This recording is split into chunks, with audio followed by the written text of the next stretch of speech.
could have a more interactive session. Yes. Kids, please turn on your camera.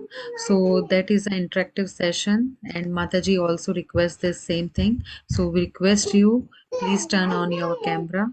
Thank you so much. Hari Bol, Hare Krishna. Yeah, and today's session will involve an activity, so please make sure you pay attention to the content that I would speak on, because the activity requires that you remember what I talked about so that you can participate in the activity. And also, at the end of the session, we'll go around and each person will share one thing that they learned today. So just giving you a heads up about those two things so that you can keep them in mind while we learn about today's topic. So today's topic is hearing. Now, out of the 5 senses that we have, our ears are very powerful. Does anyone know what the 5 senses are?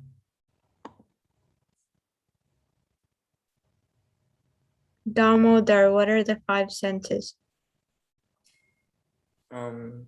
Seeing, smelling, touch, tongue, and hearing.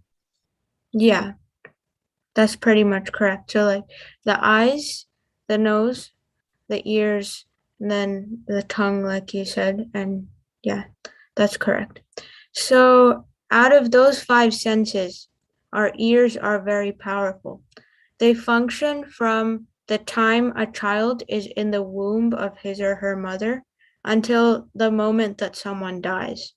So we can see even in our scriptures that there are many examples of how someone being in the womb of his mother learned knowledge and remembered that knowledge throughout his life, something that he heard in the stomach of his mother. So that person was not even born yet, but his ears were functioning. So one example of this is Prahlada Maharaj. Does everyone know who Prahlada Maharaj is?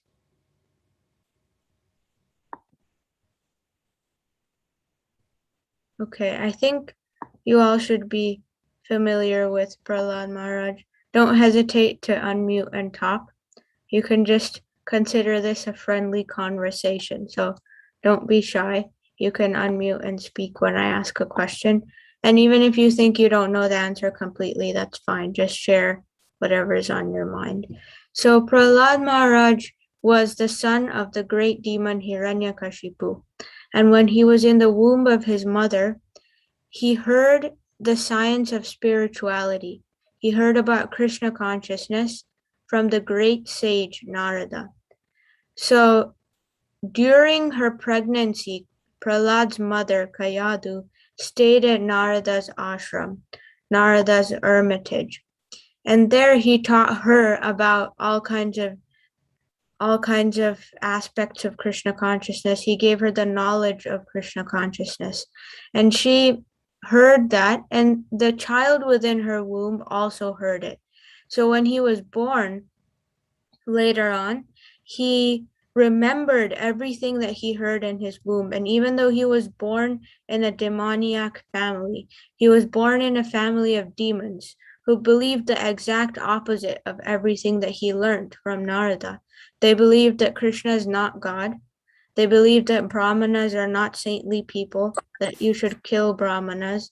They believed that you shouldn't be kind to all living entities. They were selfish, they were greedy, they would get angry a lot. So this is the kind of atmosphere that Prahlada Maharaj grew up in.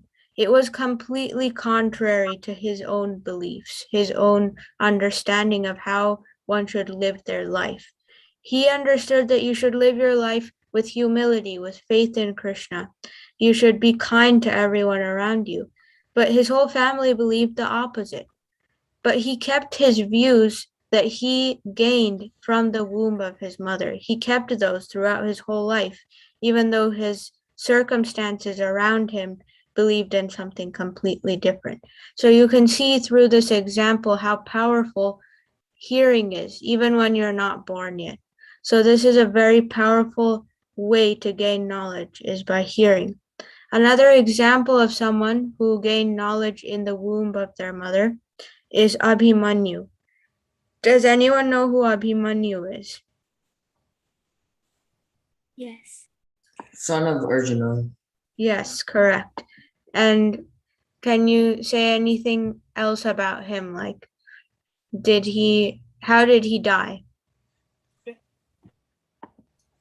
He died fighting, like, I think 7 Maharathis. I'm not sure. Yeah, so basically he died in the Kurukshetra war, right? And he died, like you said, a bunch of people attacked him. Like usually, when a warrior is fighting with another person, then basically you can't attack one single individual as a group. That's not allowed in Vedic war, but they still did it, and he was only 16 years old, and they killed him. So Arjuna got very angry, but that's another story. Code of conduct, yes, nice term. So what I wanted to say about Abhimanyu is that there was something called the Chakra Vyuha. It's the way in which soldiers are arranged during a battle. It's like a formation. So there are different ways in which soldiers can position themselves on a battlefield. But this particular day when Abhimanyu was fighting, they positioned themselves in something called the Chakra Vyuha. So warriors, they get training on how to penetrate into different kinds of formations, how to go into that formation and destroy it. So warriors get training. And so do you all know how Abhimanyu got the training to penetrate into the Chakra Vyuha? Arjuna taught him how to penetrate through the Chakravyuha, but never told him how to get out of the Chakravyuha. So the second part is correct, but I think that he learned how to penetrate the Chakravyuha when he was in the womb of his mother, who was Subhadra. We see Jagannath, Baladev, and Subhadra, right? So Subhadra is the sister of Krishna and Balaram, and she's the mother of Abhimanyu. So when he was in her stomach, Krishna spoke to Subhadra on how to go into the Chakravyuha. So at that time, Abhimanyu heard it in his mother's womb, and he remembered that. Even when he was 16 years old, he remembered that, and he used that knowledge to penetrate into the Chakravyuha and fight with the Kaurava warriors. So we can see through the two examples of Abhimanyu and Prahlada Maharaja how hearing starts even before we're born, and how powerful it is, and how it can help you even later in life. So the next question is, what should you hear? Hearing is powerful, but anything can be misused or used properly. So what should we hear? Normally, what do people hear in this world? I think one example could be they hear the news. A lot of our time is also spent in gossiping, so you hear other people saying bad things about others, and we waste a lot of time like that. So that hearing is powerful in the sense that it impacts our attitude towards the world and towards other people. So when we hear bad things, then our consciousness becomes negative, and we start to behave in a negative way. But if we hear positive things, then we act in a positive way. So we have to always make sure that we are hearing beneficial things beneficial for our spiritual advancement, things beneficial to our good functioning in the world, how to be good people, how to be honest, humble, sincere, and good devotees of the Lord. Mihika is saying movies. Yes, that's a very good example. Many people spend their time watching movies. Music, yes. Some music has like crazy lyrics. I mean, sometimes the lyrics don't have a point at all, and at other times they're teaching you things that aren't very beneficial for your life in the world. So everything we hear, we have to make sure that it's something that would help us and not harm us. So very good examples. So we were at the point of what should we hear? And if we hear good things, then it will help us. If we hear bad things, it will harm us. So I'm curious to see, what are you guys seeing right now? Are you seeing the screen that says the 9 processes of devotional service? Yes, we are. Okay, thank you. So we are going to delve deeper into one of the processes of devotional service today that Prahlada Maharaja teaches. So one day, Hiranyakashipu, his father, asked him after he came back from school. And mind you, Prahlada Maharaj, at school, he used to learn how to be like a demon because he had demon teachers. They used to tell him how to steal, how to play politics on others. That's what he used to learn. So one day, he came to his father, and his father said, "So what's the best thing that you've learned at school?" And what Prahlada Maharaj replies is what we're going to see now. And he didn't talk about something that he actually learned at school. He talked about what he learned from Narada Muni when he was in the womb. So Prahlad talks about what the best knowledge is, and this is his response. So I'll chant this verse, and everyone can repeat after me. They can unmute and repeat. Shri Prahlada Vacha. You guys can repeat, unmute, and repeat. Shri Prahlada Vacha. Shravanam Kirtanam Vishnu. Shravanam Kirtanam Kirtanam Vishnu. Smaranam Pada Sevanam. Smaranam Padasevanam. Archanam Vandanam Dasyam. Archanam Vandanam Dasyam. Dasyam. Sakyamatma Nivedanam. Sakyamatma Nivedanam. Would anyone like to recite the verse? You can raise your hand using the Zoom function and I can call on you. Okay, Varun, go ahead.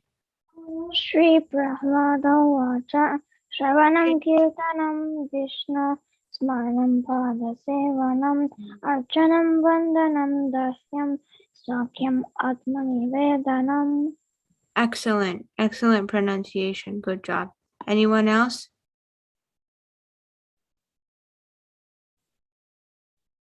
Okay. It looks like no one else wants to. We'll read the translation now. Prahlada Maharaj said, hearing and chanting about the transcendental holy name, form, qualities, paraphernalia, and pastimes of Lord Vishnu, remembering them. So he's listing the 9 processes here. Hearing is the first, remembering is the second in this verse. So just keep track of the 9. Remembering them, serving the lotus feet of the Lord, offering the Lord respectful worship with 16 types of paraphernalia, offering prayers to the Lord, becoming his servant, considering the Lord one's best friend, and surrendering everything unto him. These 9 processes are accepted as pure devotional service.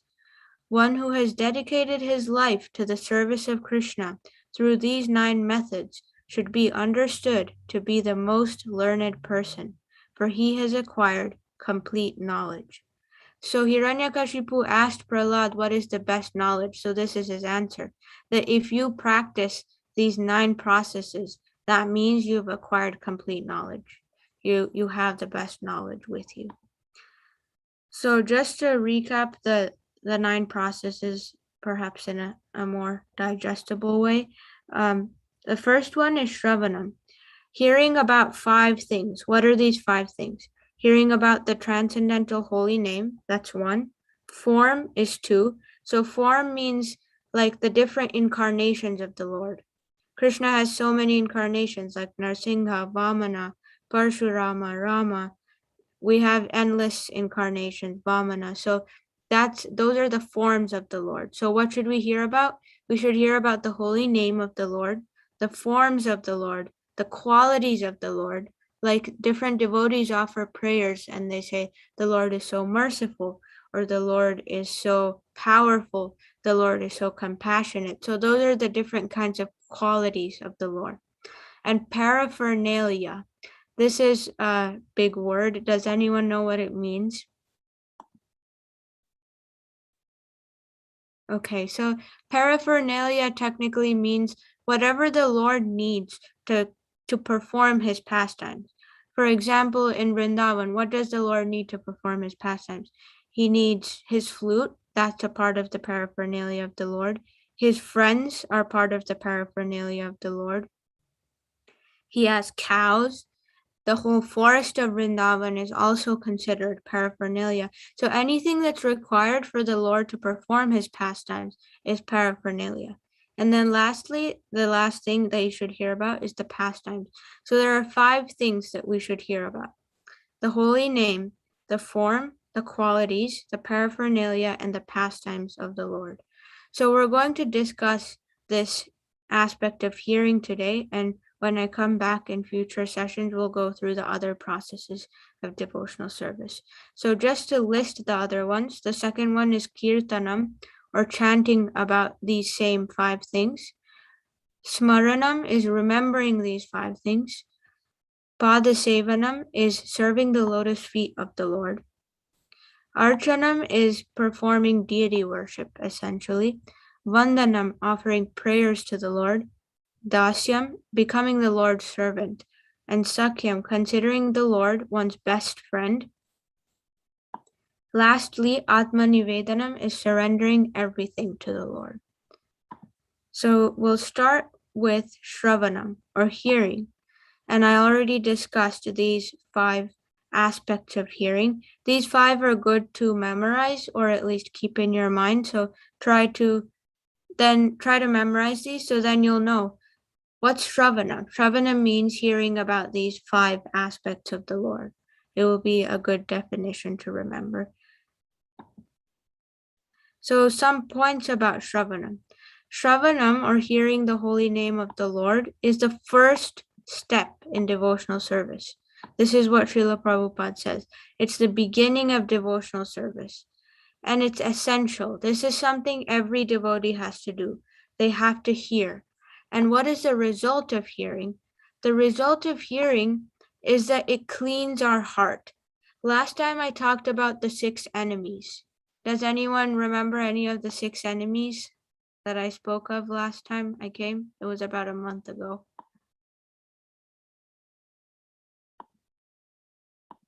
So the 6 enemies were lust, anger, greed, illusion, envy, and madness. So these 6 enemies are detrimental to our spiritual progress, and we have to get rid of them. So when we hear about Krishna, then those are cleansed out from our heart, and our heart becomes an inviting place, a clean place for the Lord to reside and for us to emit good vibes to others also. So when we hear about the Lord, our heart becomes cleansed. That's the result of hearing. And this is some more explanation from the purport, but I think that we can talk about that another time. Another question is, who should we hear from? So what should we hear? We should hear the name, form, qualities, paraphernalia, and pastimes of the Lord. What's the result of hearing? The result of hearing is that it cleanses our heart. And the third question is, who should we hear from? So here it says that Sanatana Goswami says that we should hear from pure devotees. We should not hear from someone who's not a devotee. We shouldn't hear about Krishna from someone who's not a devotee. So we should make sure that we hear from good devotees. Now, another aspect of this hearing is that, or of all the 9 processes of devotional service, is that each one has an exemplar, someone who has attained perfection in their lives by following that particular process of devotional service. So the definition of an exemplar is a person or thing serving as a typical example or excellent model. So we have role models in this world who we aspire to be like them. So these people who exemplify the 9 processes of devotional service are spiritual role models. They're people whom we can aspire to be like. So can anyone guess who might be the model for Shravanam, or hearing? Does anyone have any guesses? You can unmute or type in the chat, whatever's more comfortable. Who do you think is the exemplar for sravanam or hearing? Ivy, what do you think?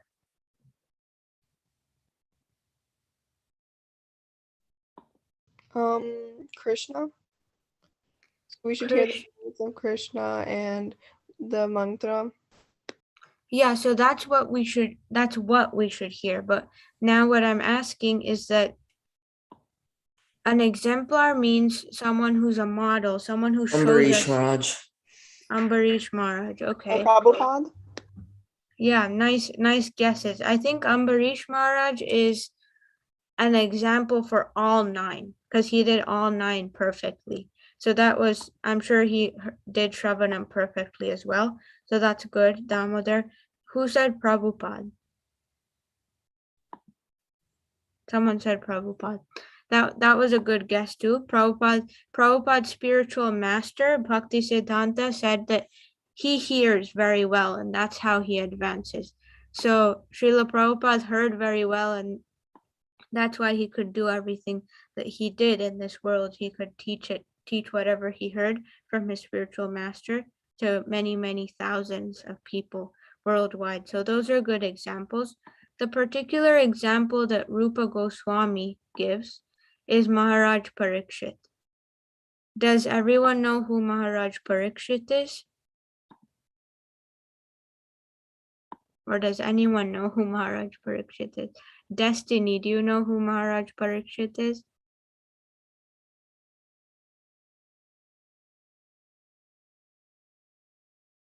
Varun, go ahead. Maharaj Parikshit was like the daughter of Uttara and Abhimanyu, and he accidentally wanted water, so he had to like put a snake on like a sage's like neck, and then the sage's son Shringi cursed him that he will die in 7 days. So then after that, Parikshit Maharaj, he went to Sukadeva Goswami, and then instead of like enjoying his last like days of his life, he went and like studied like the Bhagavatam and with like Sukadeva Goswami. Wonderful. That was a really good summary. Good job, Varun. So yes, exactly. Instead of wasting his life when he found out he only has 7 days to live, he went and he heard the Srimad Bhagavatam from Shukadev Goswami. And he heard the whole Bhagavatam. You guys know how big it is, right? You've probably seen Bhagavatam sets. They come in these huge boxes. So he heard all of that book only in 7 days. And he didn't drink water, he didn't eat anything, and he didn't sleep. He just heard that for 7 days.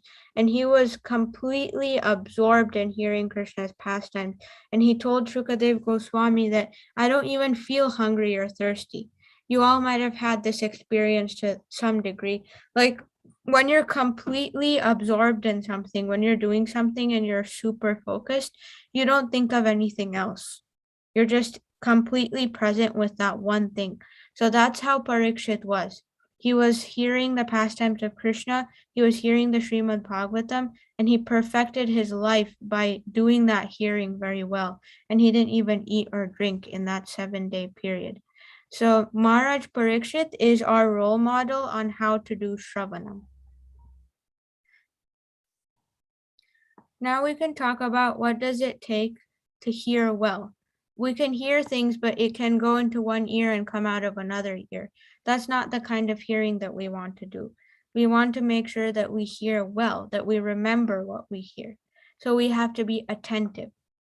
Attentive means that you pay attention, basically. That's what it means. When you hear to retain that information. You hear to keep that information with you.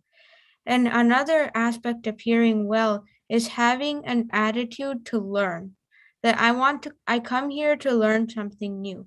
Some people, they just come to challenge. They come to show how the speaker is speaking everything wrong, so they keep challenging or they keep arguing, and they don't really gain much out of the class or the conversation. They don't learn much because their attitude is negative. Their attitude is to kind of crush the speaker or to demean the speaker or to demean the subject matter. So they're not really even interested in learning anything. We shouldn't be like that. We should hear attentively, and we should hear to learn something with a genuine attitude to learn. And another thing is we should understand the importance of the book Bhagavata and the devotee Bhagavata. So the book Bhagavata is the Srimad Bhagavatam, and that's Krishna's incarnation. We heard about forms of Krishna. So that's Krishna's literary incarnation. Literary means something related to books. So Krishna's incarnation among books is the Srimad Bhagavatam. Srimad Bhagavatam is non-different from Krishna. So when we hear the Srimad Bhagavatam, we should approach it with the same respect with which we would approach Krishna if Krishna was in front of us. And the person who follows what the Bhagavatam says in their lives is a devotee Bhagavata. So we should understand the importance of these two things, the book Bhagavata and the devotee Bhagavata, in order to hear well. Now, what should we hear? So I don't know if you all chant every day, but for those who chant every day, we have to make sure that we hear the sound. When we chant, we have to hear the sound. We shouldn't take our mind to we shouldn't get distracted by our mind, but we should hear the sound of our chanting. And then in classes, sometimes we may feel like, if this person gives the class, then I'll go. But if this other person gives the class, I don't want to go. We shouldn't think like that. We should go no matter which devotee is giving the class, and we should hear the class attentively. Even in kirtan, sometimes this happens to me too. Sometimes the singer's singing and you just space out, and then when it's your time to repeat, then you repeat. Or if you're singing, you sing and then you space out when other people are repeating. It shouldn't be like that, because kirtan is a dialogue. You chant the mantra first, and then you hear when others are singing it. And then when you chant, the other people should hear. So kirtan is like a dialogue that way. So even then we have to hear. And then the last point that I wanted to make is that reading Srila Prabhupada's books. When we read Prabhupada's books, we should try to read with the understanding of trying to understand every sentence. We should emphasize on the quality of our reading. How much are we understanding? Not like how many pages am I reading, but how much am I understanding? So when we read Prabhupada's books, it's like we're hearing Prabhupada. We're hearing Prabhupada's words, because those are his exact words and realizations about Krishna consciousness that he puts in the books. Is what I'm saying so far making sense, or does anyone have questions? Am I going too fast, or anything that needs to be clarified? I think it makes sense so far, and you're going at a good pace. Okay, thanks. So now we could move on to our activity. So what the activity will be is that I'm going to play a video, which you should hear carefully, and then you can answer a few questions. So I'm going to send a file to the chat of the questions that you have to answer. And you can let me know if you got the file or not. And then I'll start playing the video.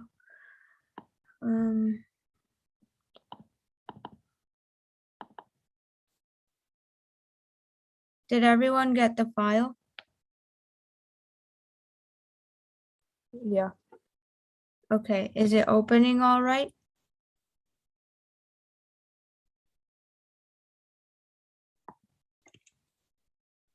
Was everyone able to open it? Yeah, I'm able to open it. Okay, thanks. Dr. Charuma. Okay, does everyone know who Radhanath Swami is? Yes, Mataji, I know who he is. Okay, good. And does everyone know who Bhakti Charu Swami is? Yeah. Okay, good. So I think then you'll understand this video. So you have the questions open in front of you, right? These are the 3 questions, and you all need to answer these. We'll go one by one, and each person can answer all three, and then we'll discuss. So I told you about like the 5 aspects of sravanam, right? The name, form, qualities, paraphernalia, and pastimes. So in the video, you have to see what kinds of sravanam are we engaging in. So is the speaker speaking about the Lord's name, the Lord's form, the qualities, paraphernalia, or pastimes? And there can be more than one answer to this question. So you would have to choose, like, it's not just A or B or C. You have to choose everything that applies. And then you should look for important points that you can apply in your own lives. Like, what is something that Radhanath Swami says that from now I can apply in my life? And then the third question is, what do you like the most, or what do you admire the most about both Radhanath Swami and Bhakti Charu Swami? So now we'll play the video and then we'll go through those questions. Let me know if you want me to pause at any time or rewind or anything, okay?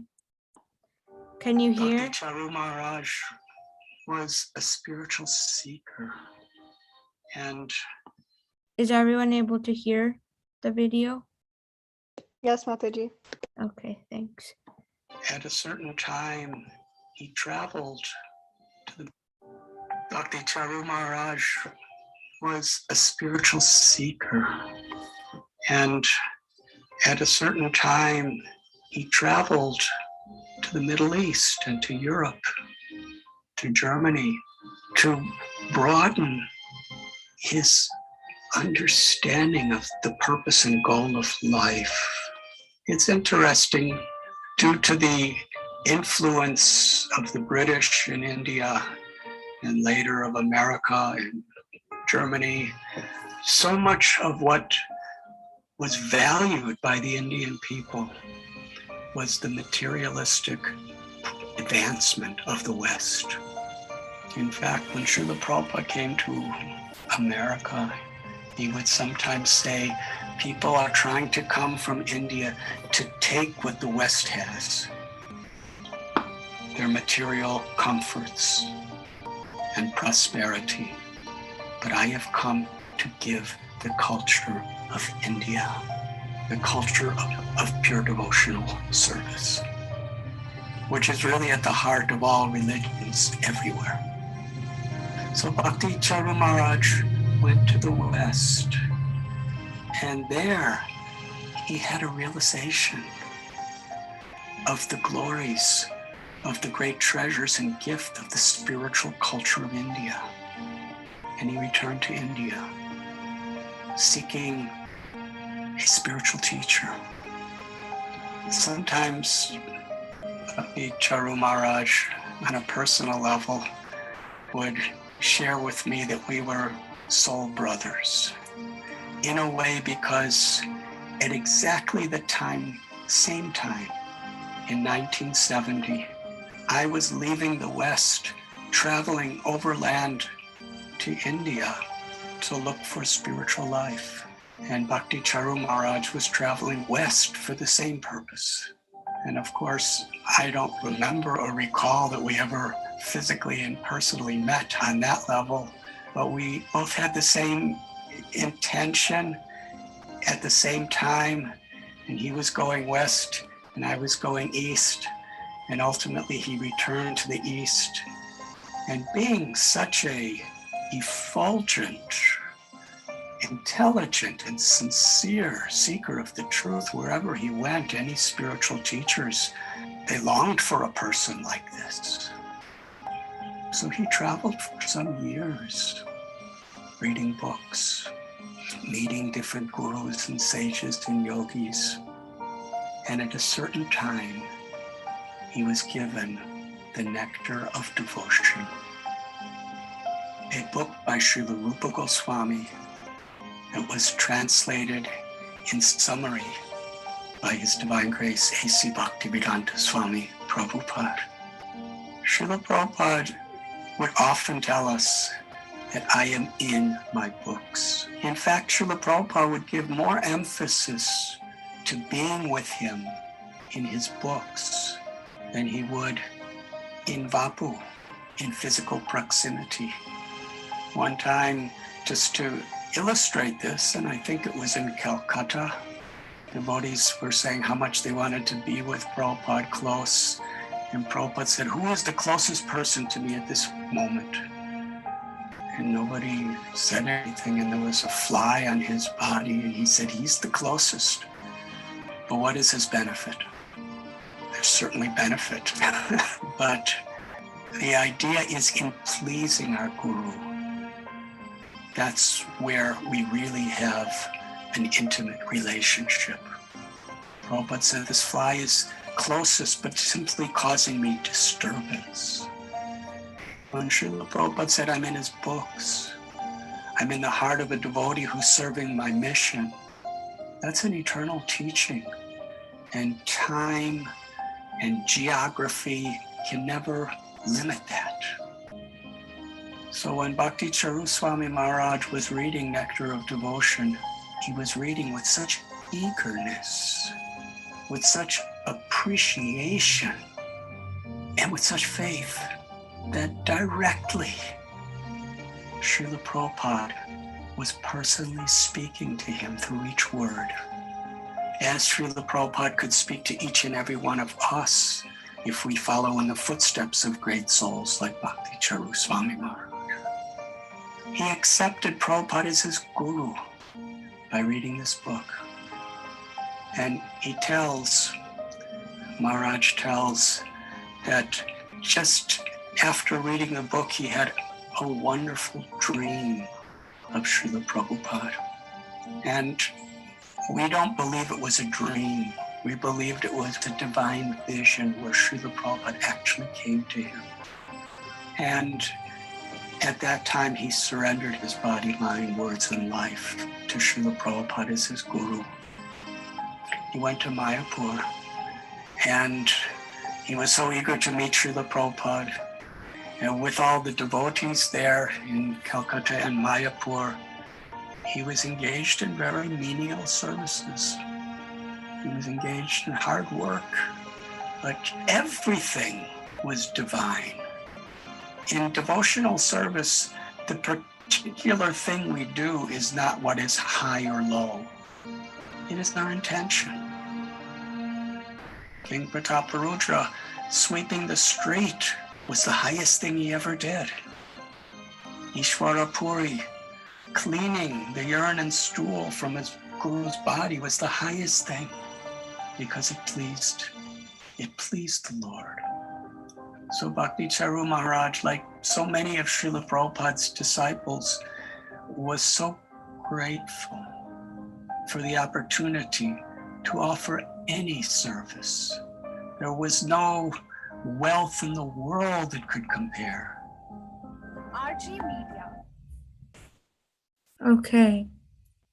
So now can anyone share the answers to the questions that I asked that they found by watching the video? What kind of sravanam did we engage in when watching and listening to this video? Does anyone want to share what they think the answer is to this question?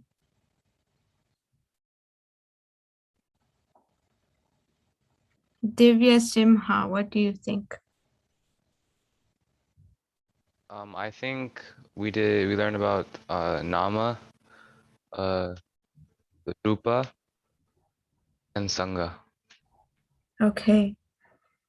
Do you remember like this specific things that Radhanath Swami said that made you think that these are the answers? I don't really remember the specific things. Okay, no problem. Yeah, I think Sangha for sure we learned about because devotees are a part of the Lord's paraphernalia. So he talked about King Prataparudra and Lord Chaitanya's pastimes. He also talked about Bhakti Charu Swami, who's like a devotee of the Lord. And he also talked about Srila Prabhupada. So that's definitely an answer. He also talked about the Lord's qualities, that the Lord is pleased with your intention. It's not the greatness or lowness of your service is not decided by what you do, but with what attitude you do that. That's what the Lord looks for. So he also talked about the Lord's qualities. And Rupa, I think he mentioned Lord Chaitanya, so that's a form of the Lord that he spoke about. And yeah, does anyone else want to share what they got as their answers?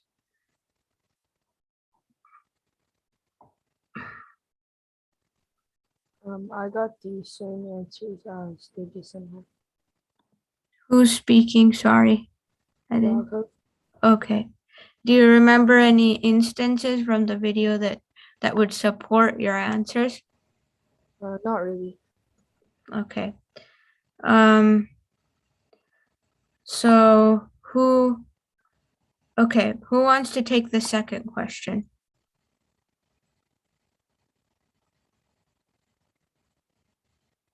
What are the important points that you noted which we can apply in our own lives?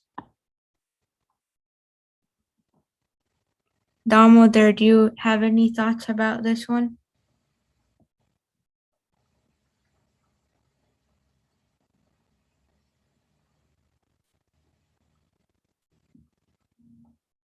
I can share what I thought. At some point at the video, Radhanath Swami said that how Prabhupada said, at this moment, a fly is the closest to me.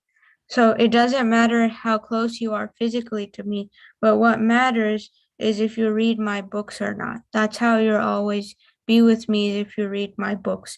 So that's one thing I thought that I could apply in my life. If I read Prabhupada's books more, then I'll know his teachings better and I can apply them in my life better, and then I'll be closer to Prabhupada. So that's one thing.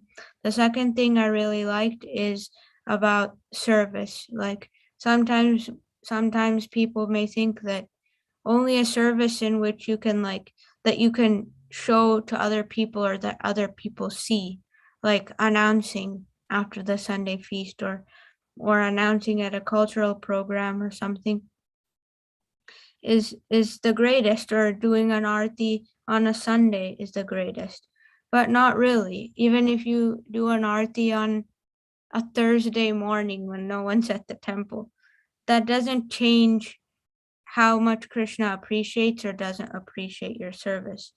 What really matters is what intention you do that service with.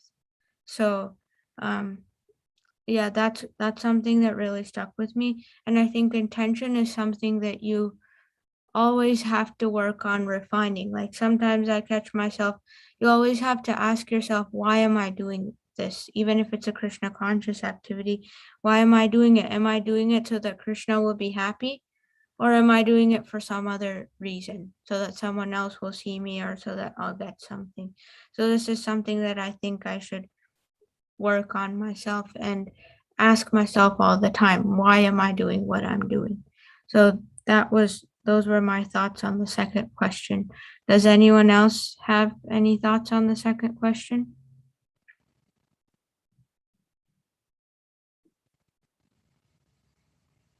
Okay. What about the third question? This should be an easy one. Destiny. What do you think about the third question? How would you answer that?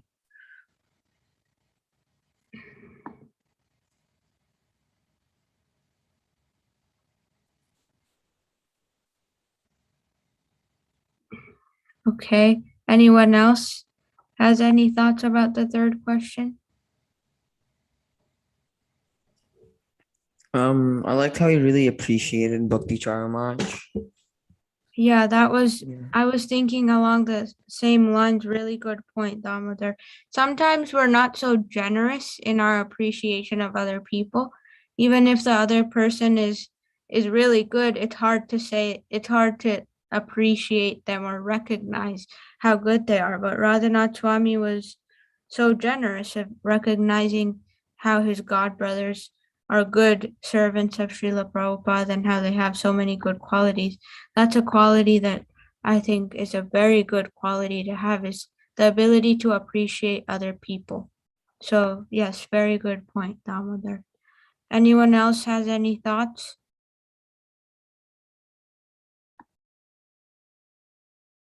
Okay, if not, I had this takeaway activity thing, where everyone tells me one thing that they learned today. So I'll just go down the list and then you can tell me one point that you learned today, and I will put that in one of these boxes and put your name there. And then I can send this to Hari Leela Prabhu or someone, and they could probably share it with your parents. Okay. Adish's iPhone. What did you learn today? 1 point. So I joined a little late, but Okay. I learned that like what was the Swami's name? Radhanath Swami. Mhm. He really like acknowledged how his god brothers like he acknowledged how his god brothers were doing really good in like spreading Krishna consciousness and stuff. Very good. So would it be fair to say like that you learned that we should always be generous in our appreciation of other devotees? We should always be ready to appreciate other devotees. Is that a sentence I could write? Yeah, sure. Okay.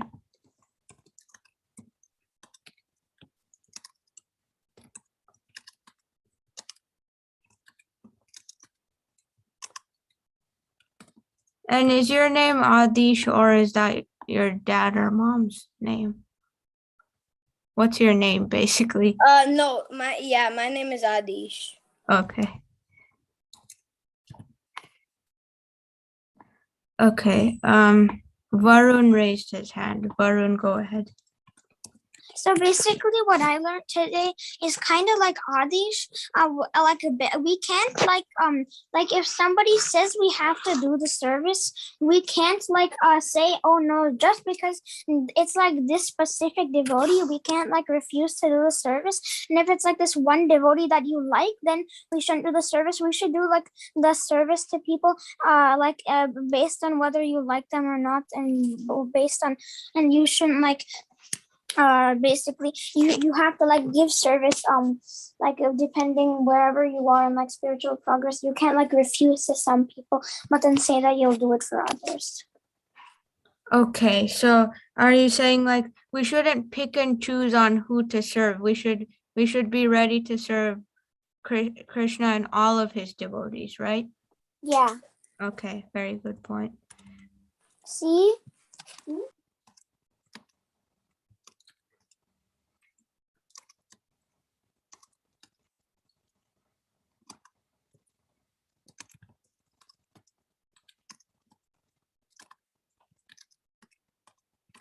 Okay, Ivy, go ahead.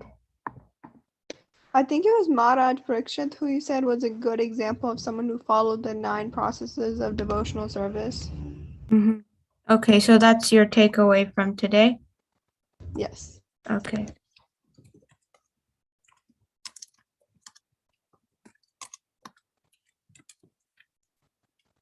Okay. Raga. I learned that we should learn from other devotees, and we should also respect all other devotees. Sorry, could you please repeat it? I don't think I got it completely. I learned that we should learn from all other devotees, and we should also respect all other devotees. Okay. And this does, like every person has faults in this material world mostly, so we'll see that devotees have faults too, but we should learn how to we don't need to deny that they have faults, but we don't need to focus on their faults, especially if that's not our job to correct them. There are people whose job it is to correct them, like if it's their Diksha Guru or Shiksha Guru or the temple president, then they'll correct them. But usually, like everyone here, it's most likely not going to be our job to correct others. So it's hard, but we should learn how to see the good qualities in everyone, because everyone will have some good qualities. So we can just focus on those. So I think, so you said we should respect and learn from, right? Is that correct? Yes. Okay. Who else do we have left? We have Divya Simha. What do you think that you took away from today's discussion?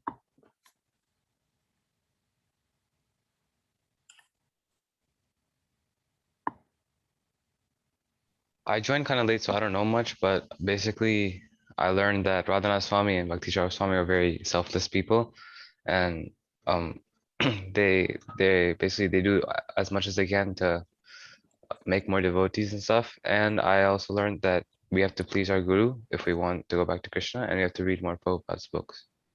Okay, very nice. Thank you.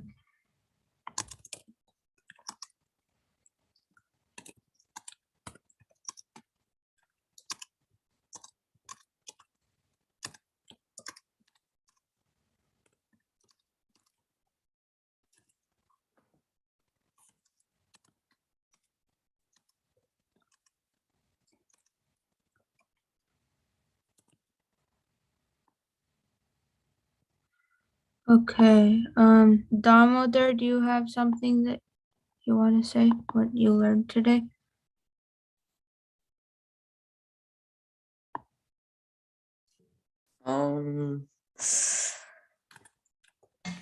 He was really encouraging the fact that, like I said, Radhanath Swami Maharaj was appreciating Bhakti Maharaj. Okay. And he was very selfless, like other people said. That he's Yeah. giving credit to Bhakti Maharaj for preaching. Yeah, that's a good point. Do you think that's a really good point, no doubt, but since many people have kind of said something similar, is there anything from the whole discussion, it doesn't just have to be from the video, anything else that you've learned that you would want to add to this? I'm not so sure right now. Okay. So what, okay, so I think you said that he was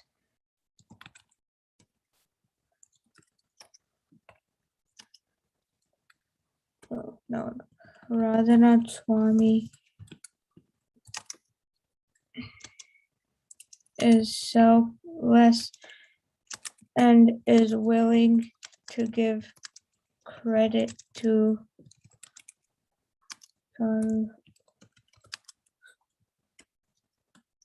for preaching. Is this what you said, Damodar? Is that correct?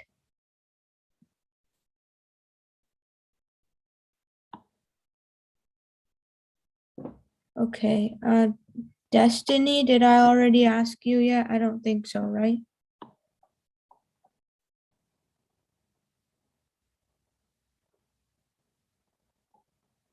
Do you have anything, Destiny? Or did she leave? Okay.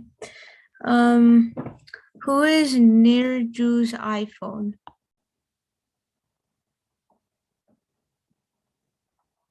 Do you have anything to add?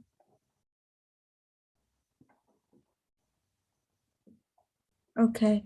Varun and Raghav, you have your hands up. Is that from before or you have something else to say? Okay. So if no one has anything else, I think we'll end here. Thank you so much for your participation and thank you all. Hare Krishna. Thank you, Mataji. Hare Krishna. Hare Krishna. Hare Krishna. So Hare very Krishna. nice, very nice, very attractive presentation. Very nice exercise, very nice activity. Kids Thank can you, learn Prabhu. about it. So what I like most about this presentation is that it's very creative and it also inspires kids in a way that you want to draw their attention on what you're doing, what you're speaking or doing, and let them get. So, which is a very nice exercise, and I think and I hope that our kids will take participate. So far, a few of them have taken participation, which is good. But some reason, not all of our kids showed up today. So we'll see. No problem. Prabhu. Okay. But thank you very much for your presentation. It was so excellent. Thank you, Prabhu. Hare Krishna. Hare Krishna. Jai Srila Prabhupada ki Jai. jai. Thank you so much, Mataji, for a very Thank you wonderful very session, much, Mataji Mataji. Gopika. You did Hare very Krishna, good job. Mataji. Thank Very you, everyone. wonderful Please job. bless me. Thank you. Sure, sure. Hare Krishna. Vancha kalpatarubhyascha kripa Sativa sindhu. Sindhubheva cha Patitanam Pavanebhyo Vaishnavebhyo Namo Namo. Anyone would like to comment, they can do it now. We can unmute everybody. And if you have some anumodan, anything that would like to say, you can say it now before we close. Hare Krishna.